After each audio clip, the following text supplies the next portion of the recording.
What is the biggest misconception about Lex Luger? That he's cocky and arrogant, like I said before. And when I'm just a quiet guy who doesn't say much around in a room with people until I get to know somebody. And then they think you're Lex Luger. There's a preconceived notion that, oh, he's Lex Luger, so he's because he's quiet, he's arrogant, or he thinks he's better than me, when that's the furthest thing from the truth. I'm actually the exact opposite. It's the biggest probably misconception people have of me. And people have got to know me that have heard that, ended up traveling and said the same, God, I heard you were the biggest asshole. Huh. And I go, God, you're not, and then they say, you're not anything like that. You know? Right. So, you know, but once again, I can only control what I can control, you know. Who, in your opinion, are some of the most underrated and overrated workers that you have worked with or watched? Oh, gosh, I'm not trying to be evasive. I've worked with some really talented guys. And most of the guys who are top workers have something about them. I've always been lucky enough to work with top guys pretty much the whole time. Right. Most of them either have some kind of talent, whether it's interviewing and work style, or a combination thereof. So I never looked at it in the sense of the guy's overrated or underrated. You know, I never really looked at the guy that way. Who I worked with. Is there anyone you have never worked with that you wish you had? Anybody that I said again now? Is there anybody that you haven't worked with yet that you wish you could have worked with them? Sure, lots of guys. The Rock or something like that, or there's lots of guys I see that are stars of business now and that I would like to or would like to work with. So yeah, there's plenty of guys. How do you think the business has changed over the last 15 years? And do you think it's good that it's changed, or do you think it's bad?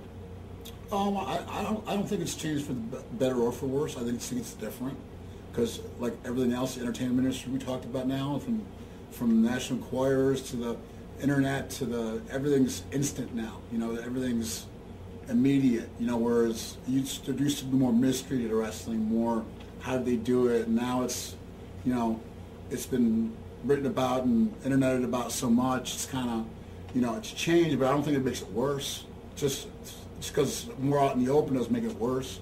I think people want to watch it and they're entertained for what it is. You know, it's wrestling. Yeah, they talk about it in the back, but they still enjoy watching it and seeing a good match. So I don't think it's changed for better or for worse, really. How do you want the legacy of Lex Luger to be remembered? Oh boy, I want to live a lot longer than right now. I'm in my 40s, so right. I don't.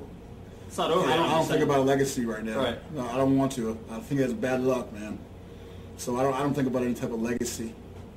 Plus, legacy has kind of a snobby connotation to me, to be quite honest with you. I don't think of anything I do as a legacy. Right. You know? Do you think there comes a point when someone who has made such a good living off the business should give back to the business by putting younger guys over or teaching them? Do I think they should give back? Yeah, definitely. Yeah. Most definitely. And what are the biggest differences between yourself, Lex Luger, and Larry Fowler? Full. Sorry. That's okay.